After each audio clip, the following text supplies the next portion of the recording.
Hey everyone, and welcome to another Marks & Crafts figurine review. Today I'm going to be looking at Suika from the Dr. Stone franchise. Now if you haven't watched or read Dr. Stone, I highly recommend it. It's a pretty unique shonen series and it doesn't really feel like a traditional shonen jump in the way it progresses and the characters are developed and things like that. And I think a lot of that comes down to character designs because they are very non-standard character designs and the author is incredible with what they do. But anyway, Suika is sort of the mascot-ish character of the franchise.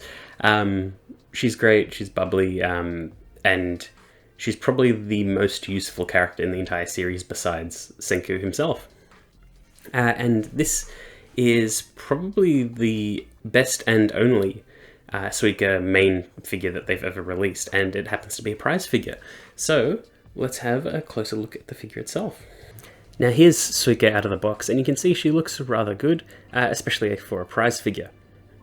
And she doesn't stand quite that tall, just compared to the box, you can see she sort of just sits at around the halfway point or so, but that's fine because the character herself is quite small.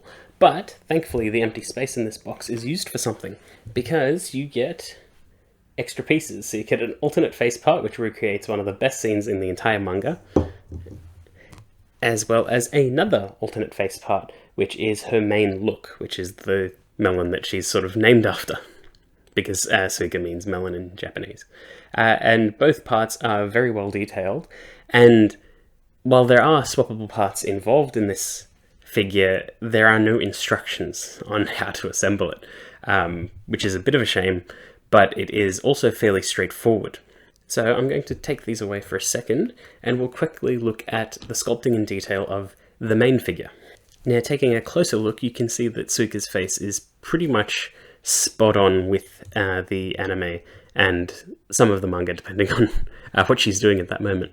But you don't get to see her main face that often. It's mainly the melon head. But we'll still look at this regardless. The eyes are just decals, but they are very well done. The sculpt on the face is rather nice. The hair is actually two-toned, which is quite good as well, especially for a prize figure. Unfortunately for mine, the sculpt had this arm bent really, really far up, and thankfully it is a bit rubberized, so you can heat it up and bend it. I've slowly been working at it, and it looks a bit better now, but it's still a little bit off. The sculpting on her little cloak is nice. Her pose itself is quite good. You can see the detail goes around onto the back of her hair as well. And it's not super textured, it feels very plasticky, looks very plasticky. But it's okay as is. You can see her outfit underneath the coat, as well as her little stone shoes, which are kind of cool. And then the base is just a simple black disc. It's just like the very standard Banpresto base. It is what it is. But the main event comes with the alternate faces. So to swap them out, you just pop off the head, and like most Figmas and other statues and things like that, and Nendroids especially, you pop off the front of the hair, like so, pop off the head, and there you go, that's it. So first up, we'll look at her main melon head, which is her most iconic look. You can remove this little stem, then you split it down the middle, and then there's a slot for her face. Then you just reassemble it. And you can even have the figure just like this, because she often rolls around just in the melon head like that, which is really cool. I like that. So there are multiple display options for the figure, which is cool. And on the melon head, there are also these other slots, and one of them slots into the neck, and there's another slot which we'll get to at the end. So now with the melon head equipped, you can see how good this Suika figure looks. Now the melon head is just very simply detailed, but that's exactly what it needs to be. It's just clean, nice. The only seam line is that split down the middle, which is fine because it actually serves a purpose. And it's just a very good look. What I really like is that the eyes are quite glossy, so it looks like actual lenses, which is why Suika wears the melon most of the time, because she has bad eyesight, and she usually wears the melon so people don't see her squinting, and once she gets lenses installed in the melon, then she just wears them like glasses, and so it becomes an iconic look for her. And they've completely recreated that look here, and it's fantastic. And then swapping onto her squinty face, and they did this really, really well in the anime and the manga. It's just a brilliant little reference, so well detailed, even though it didn't need to be. They didn't even need to have this. But it basically solidifies this figure as the best Suika that we'll probably ever get, and the only one that we'll ever need. It's a good scale, well detailed, and you have multiple faces for multiple looks. So that is pretty amazing. You can see how the shadows dance off all the wrinkles. It's just funny. The only real problem with any of this figure is just the general concerns of prize figures, which are like paint errors and scuff marks and things like that, because it's not perfect, but it's pretty damn good. And if you get a good copy, then you get a good copy. There's no issue. And the issues on my one are minor enough that I don't really care.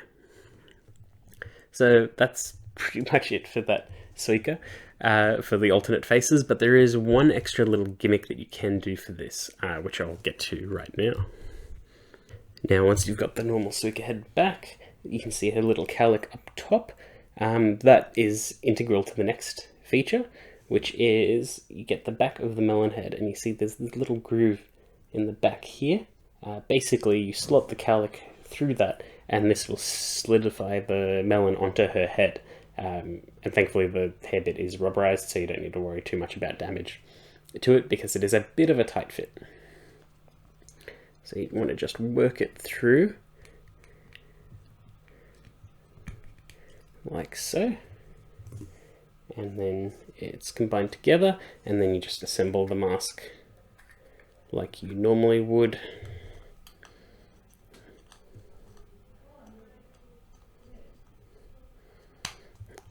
And then you assemble the head like you normally would as well. And zoom out for a better look. And it's Suika wearing the melon. And it gives significant height onto the figure. But it also just makes a very cute little display of just like Suika as a person. And it's just cool, because you get her normal bright cheery face, the melon. It's just great. I mean, you could do the squinty face as well, but I don't know if it would look that great with that design. But yeah, this is an amazing prize figure because you are given so many options, and that is rare to have, especially at this price point. And for a series that doesn't get that much stuff, unfortunately. But this is definitely the best Suika figure that we'll probably ever get, because I think even if they do a scale figure or a pop-up parade or something like that, it's going to be lacking something. But I think this hits the right balance between detail, pose, accessories, everything like that. I think it really hits it home that this is probably the best we'll ever get, and I'm glad that it's the first one that we got as well.